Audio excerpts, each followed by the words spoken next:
के मेहमान। अथ स्वागतम् शुभ स्वागतम्, अथ स्वागतम् शुभ स्वागतम्, आनन्द मंगल मंगलम् आनन्द मंगल मंगलम् हितप्रियम् भारत भारतम् हितप्रियं भारत भारतम् स्वागतम् शुभ स्वागतम्, अथ स्वागतम् शुभ स्वागतम्।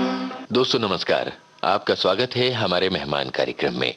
आपको याद होगा पिछले सप्ताह हमारे मेहमान कार्यक्रम में हमारे मेहमान थे प्रहलादाचार्य नागरहल्ली। इनसे हम विवाह परंपरा, इसके अर्थ, इसके दायित्व और इस तरह के विषयों पर लंबी बातचीत कर रहे थे। समय कम पड़ गया था और हमने आपसे वादा किया था कि अगले सप्ताह कुछ और जिज्ञासाओं के साथ प्रहलादाचार्य नागरहल्ली के साथ फिर से उपस्थित होंगे। तो हम फिर से उपस्थित हैं। हम आपको याद दिला दें, पिछले सप्ताह हमने वर वधू की कुंडली मिलाने से लेकर कन्यादान तक की बातचीत की थी और अब हम आपको सुनवा रहे हैं इसके आगे की बातचीत। प्रहलादाचार्य नागरहल्ली से बातचीत कर रहे हैं मैं यूनुस खान और चित्रा कुमार। तो आइए सुने वैदिक परंपरा में दाम्पत्य विषय पर ये बातचीत। ओ बाबुल प्यारे,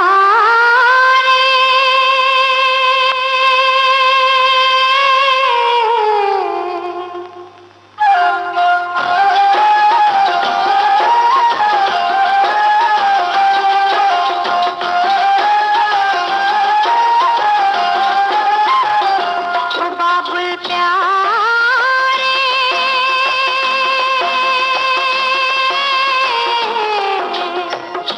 ओ रोए पायल की छम छम, ओ सिसके सासू की सरगम, ओ निस दिन तुझे पुकारे मन को, ओ बाबुल प्यारे। पहले हम कन्यादान के बारे में आगे बढ़ेंगे।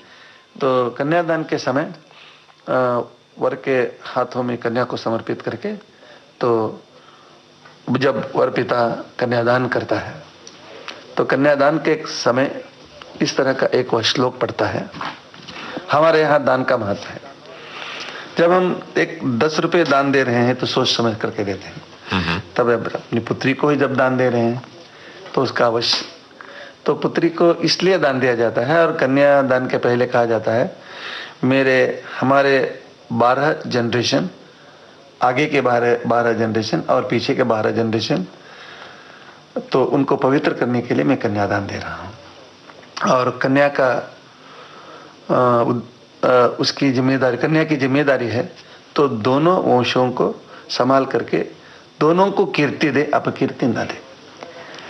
और कन्यादान में एक बहुत महत्वपूर्ण विषय है कि कन्या या स्त्री जो है तो दोनों कुल के लिए वह एक रक्षक बने और पुण्य प्राप्ति करे और सबके लिए मंगलकारी बने और दोनों दीर्घायु बने। इस तरह कह करके कन्यादान दिया जाता था। कब दान प्रायः निर्जीव वस्तु का करते हैं या बहुत हुआ तो गोदान कर देते हैं, तो कहीं ऐसा नहीं लगता कि कन्या का दान कर रहे हैं? कन्या को कुछ थोड़ा छोटा मान रहे हैं? दान का मतलब है वितरण जी। जिसको जिस वस्तु की आवश्यकता है उसे देना दान में आ जाता है। जैसे हमने अपने बच्चों को युद्ध में भेजते हैं जी, तो देश के लिए उसे समर्पित करते हैं, तो उसमें तो कोई कमी नहीं है। और कभी हम अपने बच्चों को लोकोपदेश के लिए हम उन्हें छोड़ देते हैं कि वो सन्यासी बनकर के सबको ये करें जी। यह भी समाज को समर्पित करना है। उसी तरह अपनी लड़की को भी एक दूसरे वंश में भेजना, समर्पित करना, तो इसमें कन्या को जड़ मान करके दान देना ऐसी कोई बात नहीं। अच्छा, तो भाव ये है कि ये मेरी पुत्री और ये वर मिलके इस संसार को आगे बढ़ाएं। और पुत्री के मन में तो माँ के घर की ओर ज्यादा नहीं, अपने पति के घर की ओर ज्यादा मन रहे, इसलिए इस रूप से उसे दान के रूप में दिया जाता है कि अब यहाँ से तुम्हारा संबंध टूट रहा है। हाँ, यह भी नहीं। फिर सभी दानों में तो दान के बाद नमम कहा जाता है कि आपको दिया, अब से यह मेरी नहीं है।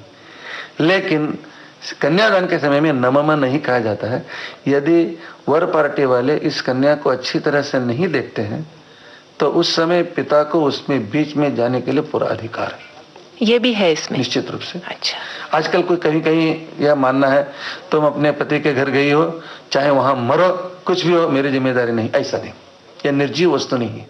लेकिन इसलिए दान देते समय वर को यह भी वो कहता है कि धर्मे च अर्थे च कामे च न अतिचरितव्यात्वया, जो बहुत महत्वपूर्ण है। ये जो 4 पुरुषार्थ हमारे हैं। हाँ, और वर को कहता है कि मैं इस पुत्री को मैं इसलिए दे रहा हूं, तुम्हारे धर्म कार्य और तुम्हारे शारीरिक सुख और उसके साथ संपत्ति, ये तीनों को विषय में इसको साथ ही लेकर जाओ, तभी मैं इस कन्या को दे। तो वर कहता है कि तथास्तु।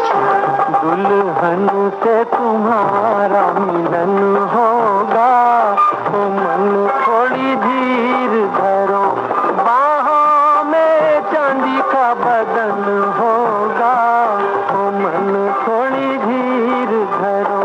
दुल्हन से तुम्हारा मिलन होगा, तो मन थोड़ी धीर धरो।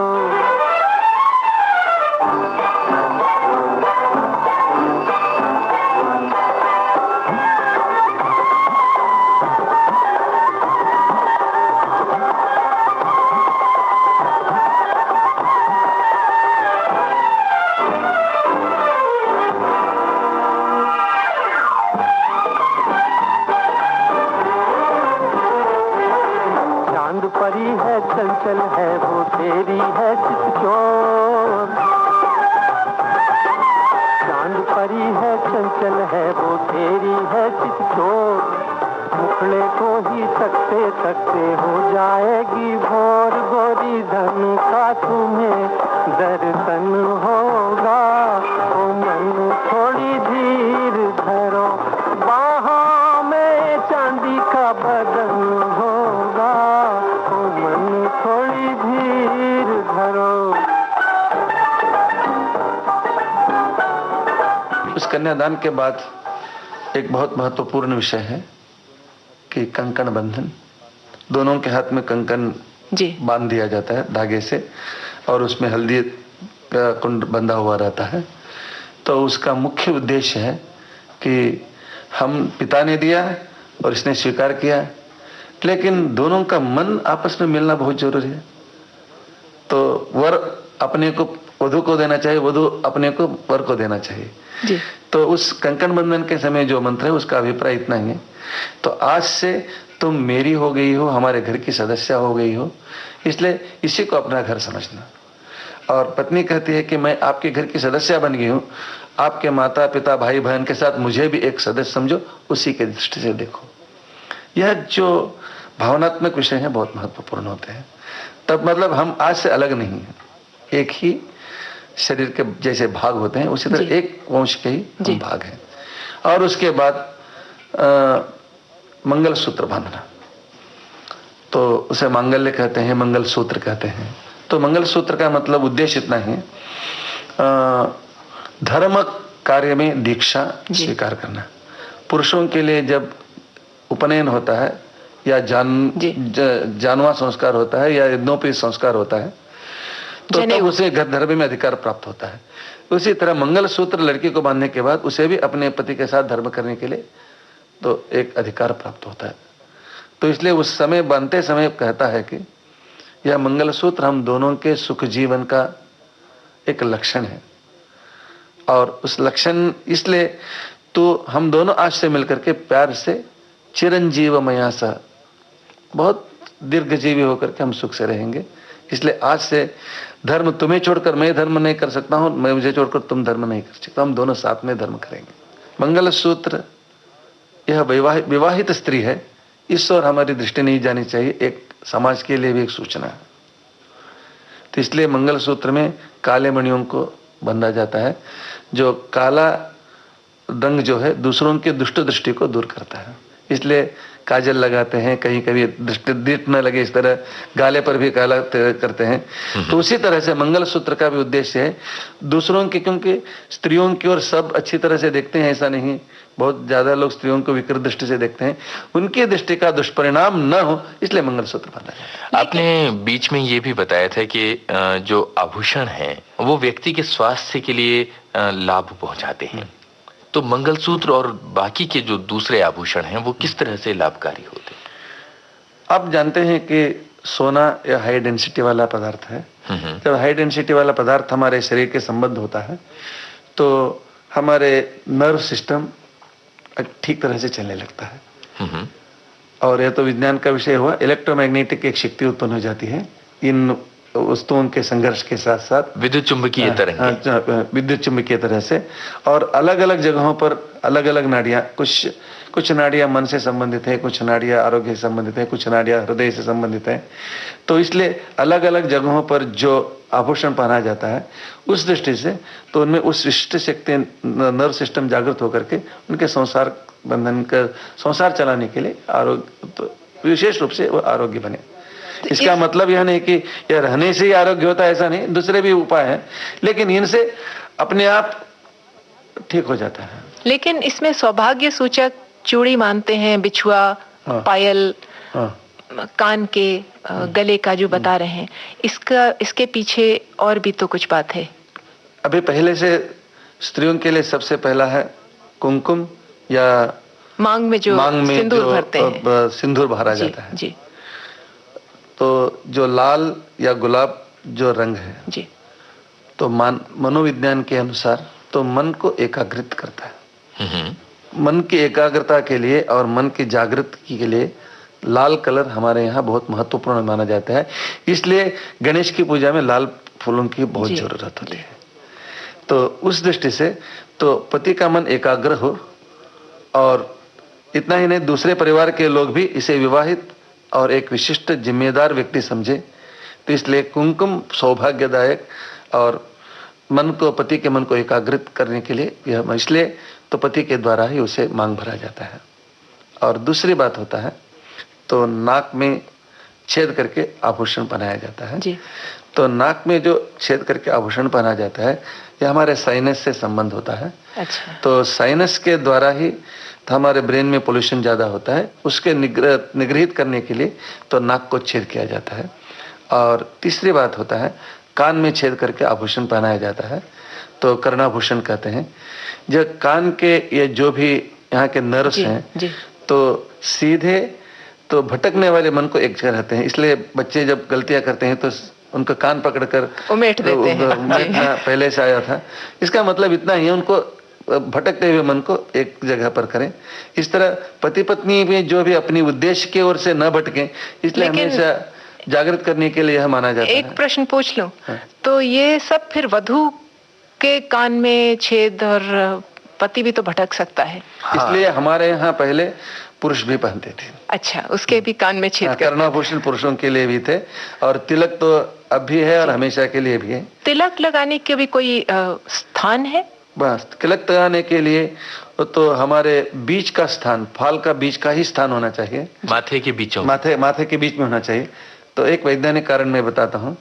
तो हमारे ब्रेन की सुरक्षा के लिए भगवान ने तो इस कल को बनाया है, खोपड़ी को बनाया है, लेकिन उसके बीच में वह कहता है कि मैं सब कुछ देता हूं, तुम स्पून फीडर हो, ऐसा नहीं, तुम्हारा भी प्रयत्न हो।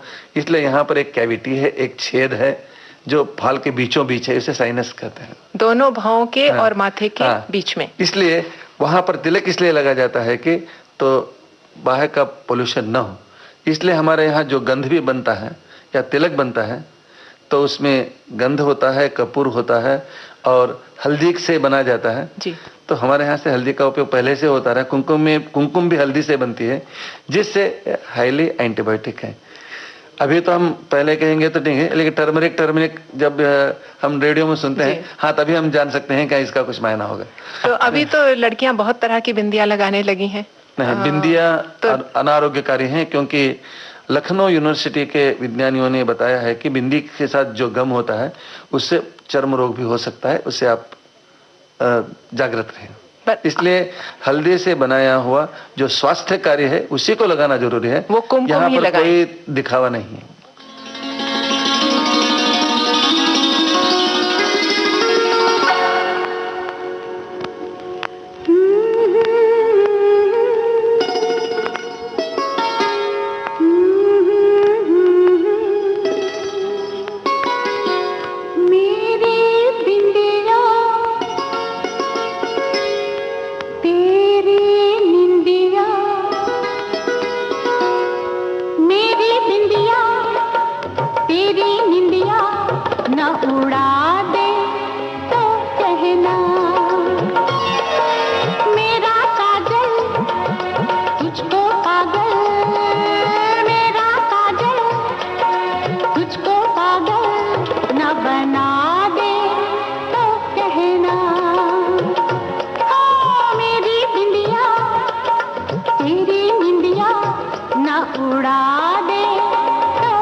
ला ला ला ला।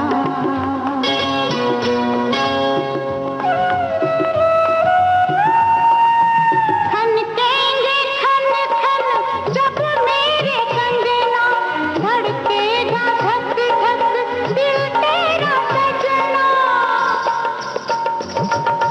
खनकेंगे खन खन जब मेरे कंगना, धड़केगा धक धक दिल तेरा सजना। मेरे झुमके तुमको तुमसे, मेरे झुमके तुमको तुमसे न चुरा ले तो कहना। हाँ मेरी बिंदिया तेरी निंदिया न उड़ा दे तो कहना।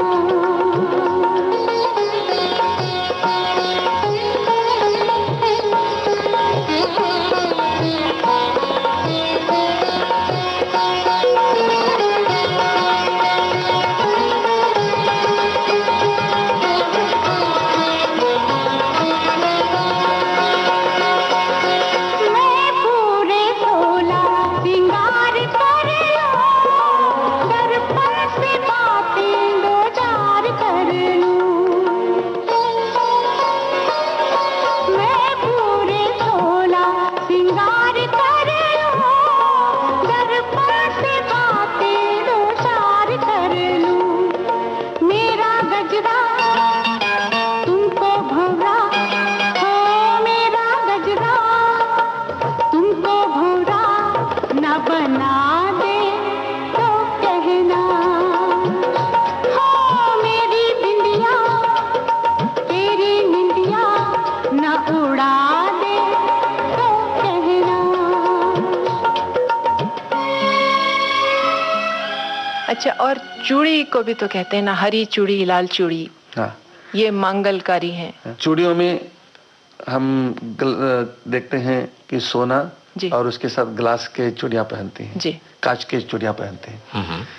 तो विज्ञान जानने वाले अवश्य जानते हैं कि एक हाई डेंसिटी है, एक किरण को स्वीकारने के लिए कांच प्रतिबिंबित के लिए कारणभूत है।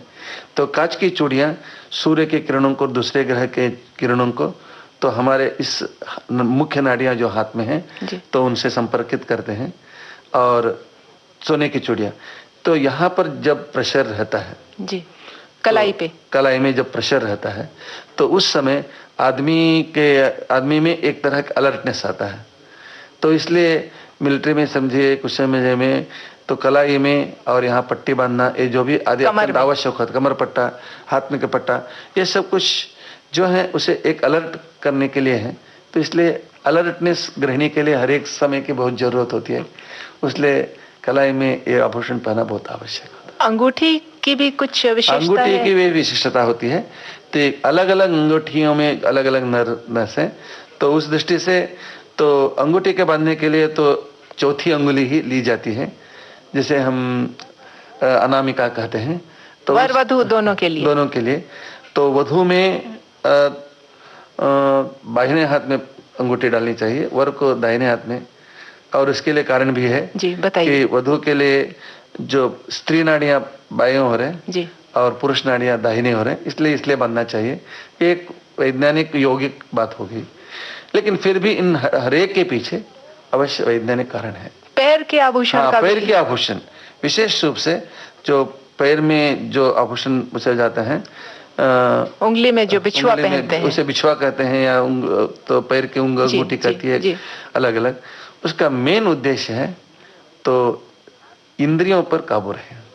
आप ये भी कह रहे थे कि वो चांदी का होना चाहिए? हाँ, चांदी का होना चाहिए। तो सोने के बाद ज्यादा डेंसिटी वाला, मतलब जल्दी गुड कंडक्टर बोलते हैं, चांदी है। अच्छा। और सोना हम इसलिए नहीं पहनते हैं, सोने को हम लक्ष्मी समझते हैं, तो लक्ष्मी को पैर के नीचे रखना अच्छा नहीं है। एक भावना भी उसके साथ जुड़ी हुई है, इसलिए वह तो चांदी का ही होना चाहिए। जो दूसरी और तीसरी अंगुलियां जो हैं अंगूठे के बाद जी, तो वे अपने मन को काबू में रखने के लिए अच्छा अत्यंत सहायक होते हैं। इसलिए आपने देखा होगा कि सन्यासी लोग खड़ाऊ पहनते हैं। जी जी। तो खड़ाऊ के समय में मेन ये दोनों अंगुलियों पर प्रेशर ज्यादा पड़ता है, जिससे वे जितेंद्रिय बने। अच्छा। तो उसके लिए उसी तरह यह स्त्री का मन न भटके और यह एक विशिष्ट रूप से बंधित रहे, इस दृष्टि से कहा जाता है।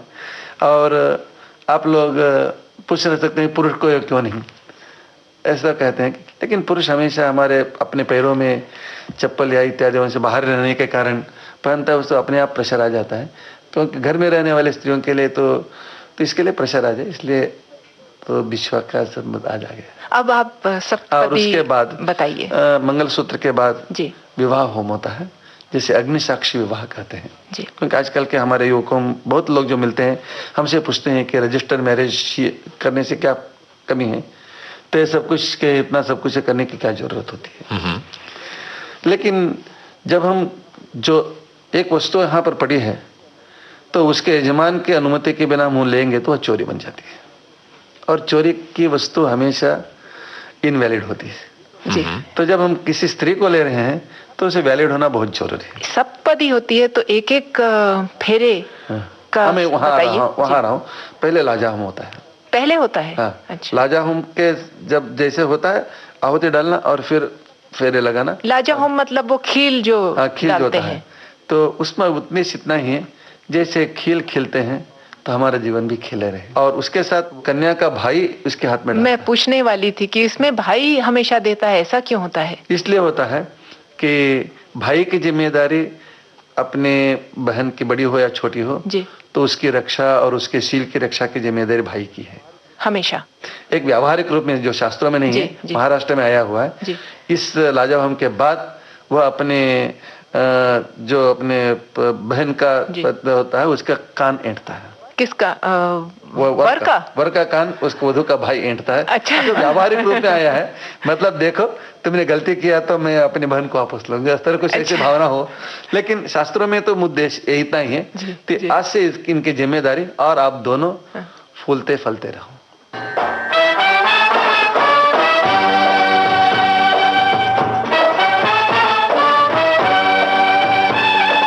सेज पे बैठेगी तो डोली पे चलेगी, सेज पे बैठेगी तो डोली पे चलेगी, धरती पे बहना रानी पाँव न धरेगी। पलकों की पालकी पे बहना को बिठा के ले जाएंगे दूल्हे राजा, भैया राजा बजाएगा बाजा, भैया राजा बजाएगा बाजा। मेरी प्यारी बहनिया बनेगी दुल्हनिया।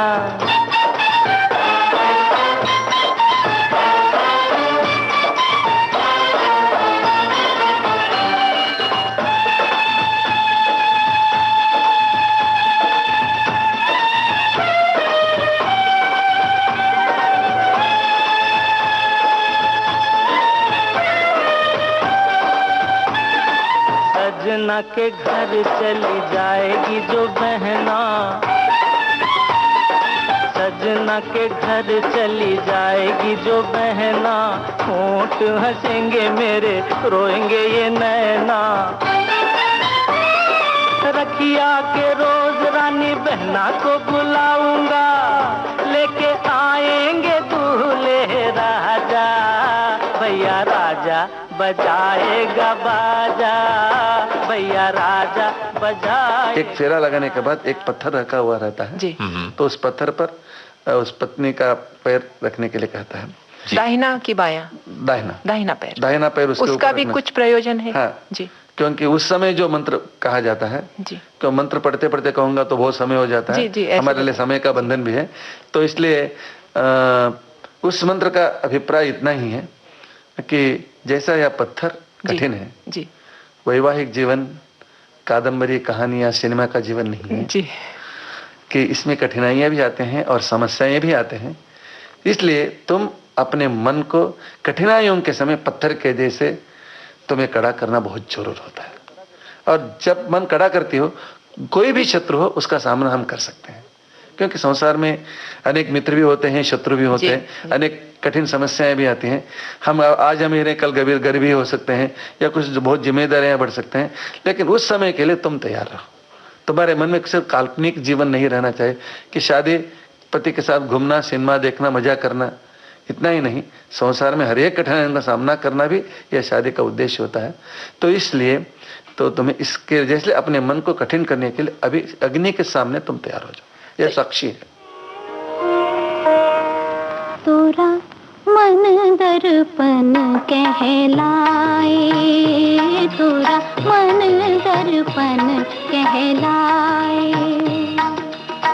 भले बुरे सारे कर्मों को देखे और दिखाए, तोरा मन दर्पण कहलाए, तोरा मन दर्पण कहलाए।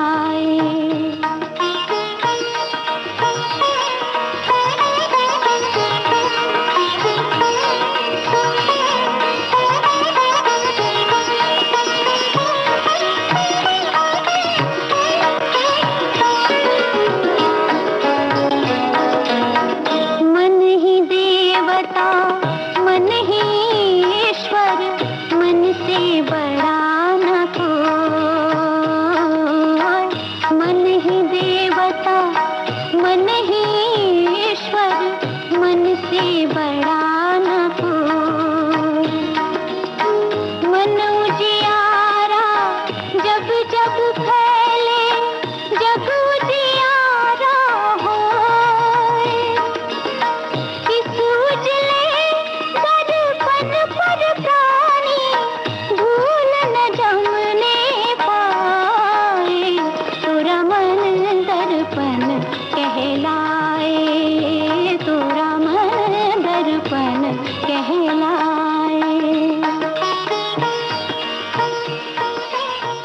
और उसके बाद आता है महत्वपूर्ण भाग सप्तपदी, जो आजकल के हिंदू कोड बिल के अनुसार ही सप्तपदी होने के बाद ही वह विवाह वैलिड माना जाता है। दोस्तों, आज का विषय है वैदिक परंपरा में दाम्पत्य। इस विषय पर प्रहलादाचार्य नागरहल्ली से बातचीत कर रहे हैं चित्रा कुमार और मैं यूनुस खान। एक और भी तो संस्कार है, कुछ गठबंधन होता है वर के इससे पहले हाँ। तो उसमें हमारे यहाँ कहते हैं जीरा और गुड़ जी दोनों उसमें पल्ले में बांध करके, जो दोनों का पल्ला बांध दिया जाता है हाँ। कि आजकल आज से जो भी काम करेंगे आप साथ साथ करेंगे। तो जीरा और गुड़ का क्या सिग्निफिकेंस है? जीरा थोड़ा कड़वा है और अच्छा। गुड़ मीठा है। जीवन में कड़वा हट और मीठापन दोनों आते हैं हाँ। इसके लिए आप दोनों के लिए तैयार रहें। अच्छा, तो ये जो है कि हमारा जो वैवाहिक जीवन है इसमें सुख दुख आएंगे, हर एक वस्तु कुछ संकेत लेकर के, सिंबॉलिक फूल है तो कांटे भी होंगे, उपयुक्त हो रहे हैं। और उसके बाद सप्तपदी जो बहुत महत्व रखता है, सप्तपदी के लिए 7 फेरा भी कहते हैं, 7 पग के साथ आगे बढ़ना भी कहते हैं हाँ। और पहला फेरा जी ईशा एक पदी भव। ईशा का मतलब होता है अन्न, मतलब इससे सूचना करता है आज से रसोई बनाना तुम्हारा कर्तव्य है। आदमी के जीवन में अन्न का बहुत बड़ा महत्व है। जितना अन्न पवित्र होता है मन उतना ही पवित्र होता है। इसलिए अपने लोगों का मन पवित्र रखने की जिम्मेदारी यह स्त्री की है।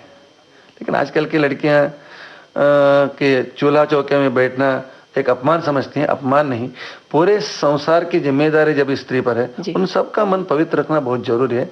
इसलिए ईशा एक पदी भव, तुम पवित्र अन्नदात्री बनते हम पहले पग आगे रखेंगे जी। तो दूसरा पग है ऊर्जे द्विपदी भव। हम दोनों को शारीरिक मानसिक बौद्धिक बल मिलना चाहिए, उस बल प्राप्ति के लिए हम दूसरा फेरा ले रहे हैं। तो एक पद के बाद कहते हैं सा माम अनुव्रता भव, मेरी सहचरी बनो। सहचरी का मतलब दासी नहीं, साथ साथ रहने वाली बनो जी। पुत्रान विंदावहे, हम अच्छे संतान को प्राप्त करेंगे और वह भी दीर्घायुषी। बहुस्ते चंतु जरदष्ट है, दीर्घायुषी संतान हम प्राप्त करेंगे। तीसरा फेरा या तीसरे पग चलते समय रायस पोषाय त्रिपदी भव। धन और संपत्ति, धन रोज के उपयोग में जो आता है वह, और संपत्ति जो पूरे संसार के लिए हमेशा के लिए स्थिर संपत्ति, उसमें गुण भी आ गए, अच्छे व्यवहार भी आ गए और पैसे भी आ गए। तो उनकी प्राप्ति के लिए हम तीसरा पग आगे रखेंगे या फेरा लेंगे। और मायो भव्याय चतुष्पदी भव।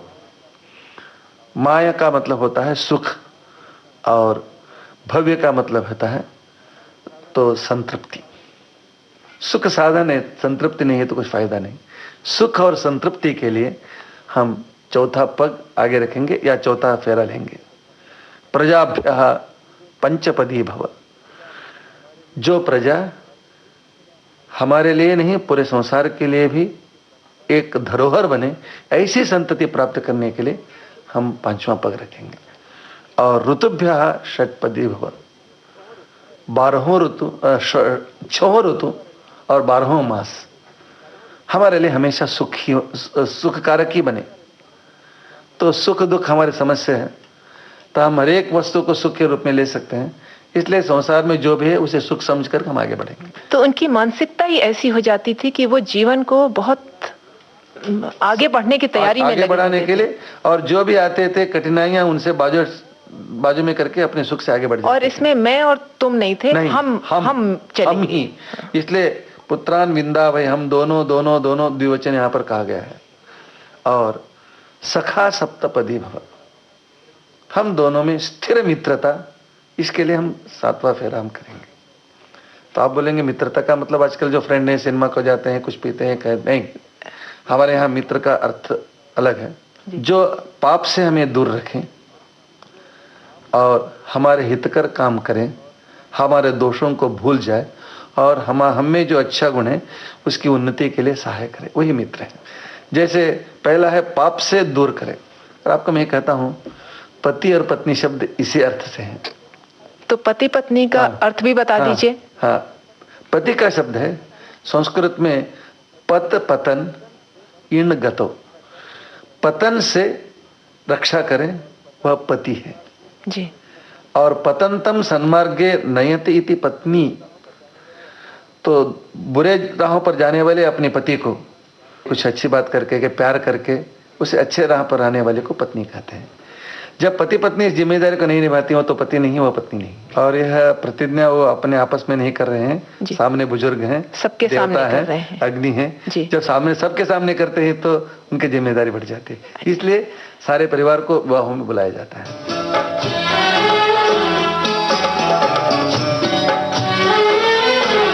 जब तक पूरे ना हो तेरे साथ, जब तक पूरे ना हो तेरे साथ, तब तक दुल्हन नहीं दुल्हा की, तब तक बबूनी नहीं बबुआ की ना, जब तक पूरे ना हो तेरे साथ।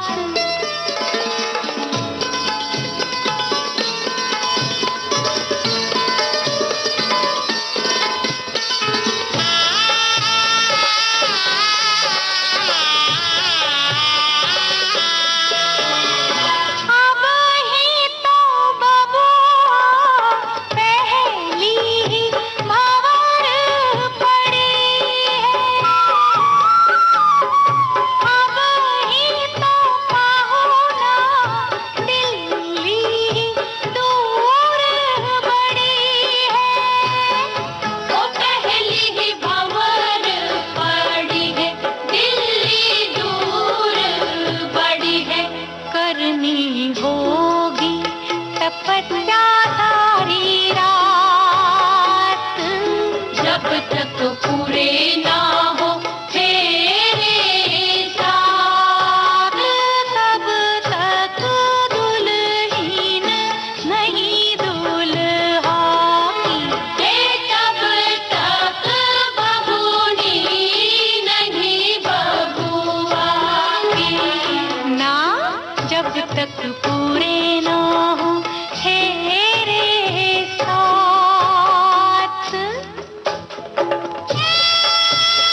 बदरी आंसू की बरसात,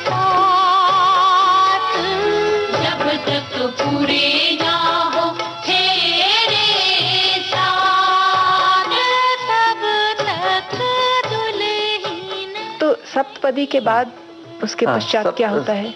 हाँ, सप्तपदी के बाद होता है वर अपने वधु को अपने घर ले जाता है। तो जब वधु घर आई वर के, उसके पश्चात भी कुछ संस्कार हैं? हाँ, पश्चात जी। कुछ संस्कार हैं। जब वह अपने घर वधु को ले जाता है, पूषात्वेतो नयतु हस्तगृह्याश्विना त्वां प्रवहतारथेन गृहान् गच्छ गृहपत्नी यथासो वशिनी त्वं विदधता विदथमावदस्व। पूषण जो प्रत्यक्ष देवता सूर्य है, तो तुम्हें अपना हाथ पकड़ करके हमारे घर ले आए, मतलब तुम आरोग्यवती बन करके हमारे घर आ रही हो, और वरुण तुम्हें रथ में बिठा करके हमारे घर को ले आए। तो वरुण जल देवता है जी। तो मनुष्य के जीवन में जल अत्यंत अनिवार्य पद है जी। तो इसलिए दोनों तरह से आरोग्य देवताओं से हम लोगों को प्राप्त हुआ है। तुम आरोग्यवान बनकर के हमारे घर आ रही हो, तो चलो हमारे घर आए। गृहान गच्छ, कैसे? गृह पत्नी, मैंने पहले कहा पत्नी का मतलब है पतंग से जो पतित हो रहा है उसे बचाने वाली। जी। पहले तो मेरी पत्नी थी, अभी तो गृह पत्नी बनेगी। अर्थात सिर्फ मुझे नहीं, मेरे माता पिता हैं, भाई बहन है, बंधु बहन है, सबकी ओर तुम्हें ध्यान रखना है, वह दुर्मार्ग पर न चले। आजकल समझ आ जाता है कि पत्नी घर की दासी है, नहीं, जो वधु आती है उसे लक्ष्मी के जैसे स्वागत करना है। तो जब गृह प्रवेश कराया जाता है जी, जी। तो उस समय एक पात्र में चावल रख करके तो उसके पैर से उसे लुटा करके अंदर ले लेते हैं। उसका भी कुछ अभिप्राय है? हाँ, हमारे यहाँ धान्य लक्ष्मी है। अच्छा। धान्य को हम कभी पैर नहीं लगाते हैं जी। लेकिन इस समय यह भी लक्ष्मी होने के कारण ये उसको तो पैर यह लगा सकती समृद्धि है। के साथ अंदर आ रही है, घर को समृद्धि लाने वाली है, तो इसलिए तो उसके धान को पसार करके वह अंदर आती है। और बुजुर्ग लोग उन्हें आशीर्वाद देते हैं जी। कि सम्राज्ञी श्वशूरे भव, सम्राज्ञी श्वश्रवां भव, जी। ननांतरि सम्राज्ञी भव, सम्राज्ञी अधिदेवृषु। तुम जब अपने पति के घर जाती हो, तुम सास, ससुर, देवर और पति के बहन इत्यादि जो हैं, ननद जी। उन सब के तुम साम्राज्ञी बनो। रानी का मतलब यह नहीं कि उन पर अधिकार करो, ऐसा नहीं। राजा और रानी का कर्तव्य होता है अपने अधीन में जो हैं उनका योगक्षेम, उन सब का योगक्षेम रखना। तुम पूरे संसार का योगक्षेम रखने वाली और संसार को सुख में रखने वाली तुम बनो।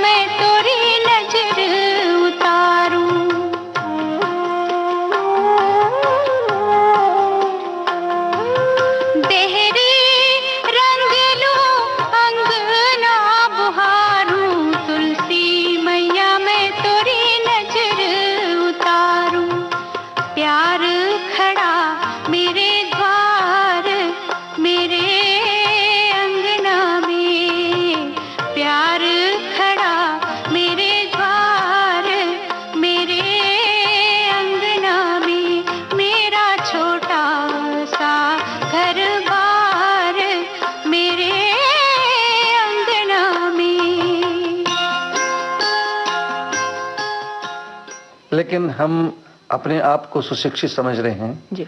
अपने आप को रैशनल समझ रहे हैं जी। लेकिन हम इसके साथ साथ विदेशी दूसरी संस्कृतियों का अनुकरण करते हुए ज्यादा से ज्यादा अंधविश्वासी बन रहे हैं। इसलिए संसार टूटना, अलग बनना और कुटुंब पद्धति का टूटना, यह हमारा स्वार्थ है। तो आपको ऐसा लगता है कि पहले विवाह विच्छेद नहीं हुआ करते थे, तलाक नहीं होते थे, आज बहुत बढ़ गए हैं? हमारे शास्त्रों में तलाक के लिए स्थान ही नहीं है। एक बार शादी हुई तो संभाल करके जाना ही है। हमारे शास्त्रों में तलाक के लिए स्थान नहीं है। पति पत्नी जब दाम्पत्य जीवन में आ गए, दंपति बन गए, उसके बाद जो उनकी संतान हुई, उनकी परवरिश पति पत्नी का या जो घर वालों का है उनका काम है, नौकर चाकर का नहीं। नहीं, कभी नहीं। अपने आप परवरिश करनी चाहिए, अपने आप उनकी उनको बड़ा करना चाहिए। क्योंकि बढ़ाने समय सिर्फ खाना पीना नहीं जी, तो मानसिक बौद्धिक रूप से भी उसे बढ़ाना है, जो माँ ही कर सकती है जी। और पिता भी सहायता दे सकता है, दूसरा कोई नहीं। इसलिए जो मैंने कुटुंब पद्धति के इसलिए बनाया कि इसमें जैसे हम स्त्री को जब से भोग साधन माना, जो दूसरी संस्कृति के कारण, तो तभी ये सब कुछ विकृतियां शुरू हो गई। तो अपनी स्त्री को सिर्फ भोग का साधन मानता है, जब इससे सुख नहीं मिलता है तो दूसरी ओर भटकना शुरू करता है और इसको तिरस्कार से झेकता है। यदि पत्नी को भी अपने सम्मान के साथ देखना शुरू करता है, अभी तक इतने जो अच्छे विचार आ गए हैं, तो तब घर में दास दासी या कोई न, दोनों साथ साथ। तो जब विवाह का उद्देश्य मुख्य रूप से यह है कि हमें उत्तम संतान इस संसार को देनी है, तो इसके पीछे और भी कुछ बताया होगा कि पति पत्नी के संबंध किस तरह के मधुर हों, अच्छे हों। इसके लिए अभी दोनों पति पत्नी हो गए जी, तो उसके बाद प्रकृति नियम के अनुसार शरीर संबंध बहुत जरूर है जी। तो हमारे यहाँ इस पति पत्नी के शरीर संबंध को भी एक यज्ञ माना गया। यज्ञ के पवित्र शब्द से इसे पुकारा जाता है। अच्छा। प्रजापति यज्ञ इसे कहते हैं जी। तो उस समय तो घर को कैसे रखना चाहिए, शय्यागृह कैसे रहना चाहिए, पति पत्नियों को किस तरह के कपड़े पहनने चाहिए और उनका उस दिन का आहार कैसा होना चाहिए, उनकी मानसिक स्थिति कैसी होनी चाहिए, तो इसके लिए हमारे यहाँ वात्स्यायन मुनि ने कुछ नियम है, काम सूत्र के रूप में ग्रंथ लिखा हुआ है। लोग सिर्फ काम शब्द से एकदम बुरा अर्थ ले लेते हैं, ऐसा नहीं है जी। तो पति पत्नियों के शारीरिक मानसिक बौद्धिक तीनों साथ जब संगम होता है अच्छे पुत्र उत्पन्न होते हैं।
आचार्य जी, जहाँ तक आपने शारीरिक संबंधों की बारे में बताया कि इसकी एक पूरी पद्धति निर्धारित की गई है, एक पूरा का पूरा शास्त्र, एक पूरा ग्रंथ इस पर है, क्या इस ग्रंथ में या क्या इन सारे दायित्वों में परिवार नियोजन से संबंधित कोई बात है? हमारे यहाँ परिवार नियोजन आज के जैसे 1, 2, 3 इस तरह सीमित नहीं था कि इतना अवश्य कहा गया है। तो जितने बच्चों का परिवरिश और उनका संस्कार और उनको बात श्रेष्ठ बनाने में आपका सामर्थ्य है, उतने और अपने स्वास्थ्य के अनुसार बच्चे आप पैदा करें।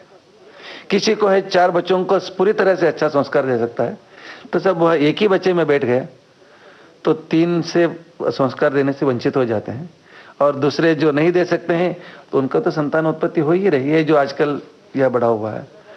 तो इसके लिए ऐसा कोई बंधन नहीं था, लेकिन बंधन अवश्य था कि जब आप इनके बाद के परिवारों को प्रवेश नहीं कर सकते हैं तो प्रजोत्पादन नहीं करें। लेकिन ऐसा नहीं है कि हमारी भौतिक इच्छाएं बहुत बढ़ गई हैं और हम उसको पूरा करने के लिए पति पत्नी दोनों काम कर रहे हैं, क्योंकि हमें अपने बच्चे पालने हैं। जो आज के विज्ञान के साथ साथ हम सिर्फ भौतिक शरीर के बारे में देख रहे हैं, लेकिन हमारे शरीर के अंदर और 4 शरीर हैं, इसे हम कोश कहते हैं। यह अन्नमय शरीर है बाहर का जो, और उसके अंदर प्राणमय शरीर, मनोमय शरीर, विज्ञानमय शरीर, आनंदमय शरीर। जी। या इसे संक्षिप्त करेंगे तो फिजिकल बॉडी और साइकोलॉजिकल बॉडी और इंटेलेक्चुअल बॉडी। जी। लेकिन आजकल हम साइकोलॉजिकल एंड इंटेलेक्चुअल बॉडी को पूरी तरह से भूल गए हैं, सिर्फ फिजिकल बॉडी के इस हम भोग में लगे हुए हैं। इसलिए हम कहीं भी ज़्यादा पैसा हो, सब कुछ हो, लेकिन सभी बहुत आजकल बहुत अतृप्त हैं और दुखी हैं, सब कुछ होते हुए भी। इस दिशा में दाम्पत्य जीवन में क्या कर्तव्य होने चाहिए, क्या किया जाना चाहिए? दाम्पत्य जीवन में हर एक को अपना त्याग बुद्धि होने बहुत जरूरत है। तो सिर्फ मेरा नहीं, दूसरों को सुखी रखना है। गृहस्थ के लिए यज्ञ याग आदि बहुत कुछ सारा ज़्यादा आवश्यक नहीं है। तो गृहस्थ को अपने परिवार और समाज को खुश रखना है। तो इसके लिए संस्कृत में एक श्लोक है, संतोषम जनयेत प्राज्ञः तदेव ईश्वर पूजनम। जी। जो दूसरे को संतुष्ट रखता है वही भगवान की श्रेष्ठ पूजा है। जी। और पति पत्नी जब ये दोनों समझ लेते हैं तो घर में झगड़ा भी नहीं और घर का टूटना भी अपने आप बंद हो जाता है और सब सुख से रहते हैं। नागरहल्ली जी, आपने इतनी सारी बातें बताई, उम्र के बारे में भी तो आप कुछ कह रहे थे कि कन्या और वर की उम्र क्या होनी चाहिए? अलग अलग सूत्रों में और अलग अलग धर्मशास्त्र ग्रंथों में कुछ मतभेद अवश्य है जी। लेकिन जैसे जैसे धर्मशास्त्र में विचार होता रहा तो धर्मशास्त्र और आयुर्वेद जब आपस में मिल जाते हैं जी, तो कम से कम 8 और 10 साल का अंतर अवश्य होना चाहिए।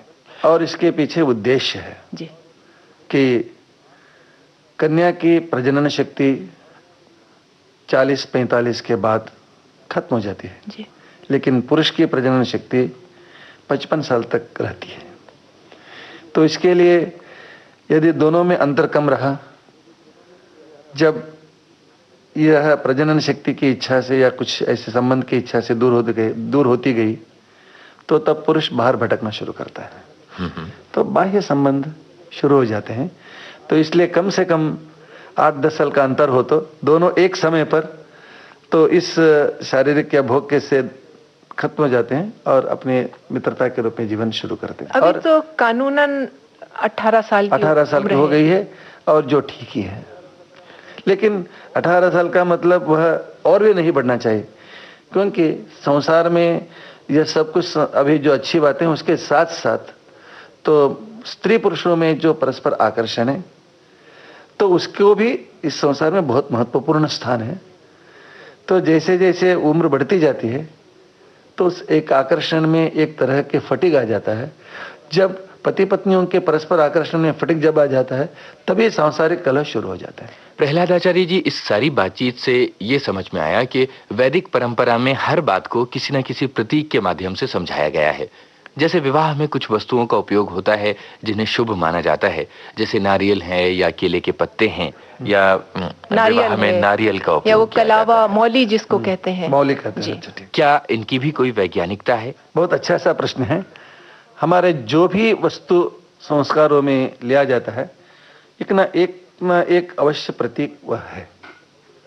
जैसे मैंने कुमकुम के बारे में कहा और हल्दी के बारे में कहा, तो हल्दी के बारे में हमारे यहाँ हल्दी के लिए बहुत, हल्दी और चंदन जो पीला है जी। और इतना ही नहीं, विवाहों में शादियों में पीले वस्त्र पहनते हैं, दीक्षा वस्त्र। वधू और वर वधू को पीला वस्त्र पहनना चाहिए।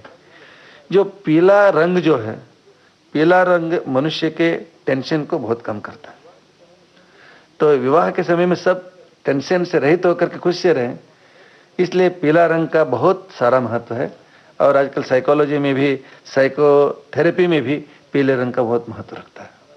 और इसलिए हमारे भगवान को भी हमने पीतांबर से अलंकृत कर दिया जी। इसे आजकल जो कलर थेरेपी कहते हैं, तो हमारे ऋषियों मुनियों ने बहुत पहले से शुरू कर दिया जी। ये मंडप सजाते हैं तो चारों तरफ 4 खंबे और केले के पत्ते लगाते हैं, कलश लगाते हैं, उसका भी कुछ प्रयोजन है? निश्चित है, क्योंकि हम सबसे पहले तोरण बांधते हैं जी। वह आम के पत्तों से जी।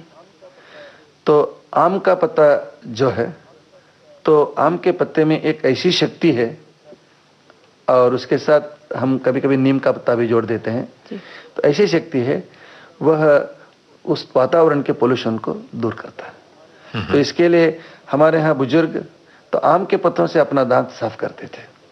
तो आम के और नीम के टुकड़ों से ब्रश बना करके अपने इसको स्वच्छ करते थे। तो एक मंगल और आरोग्य जी। का कारण है।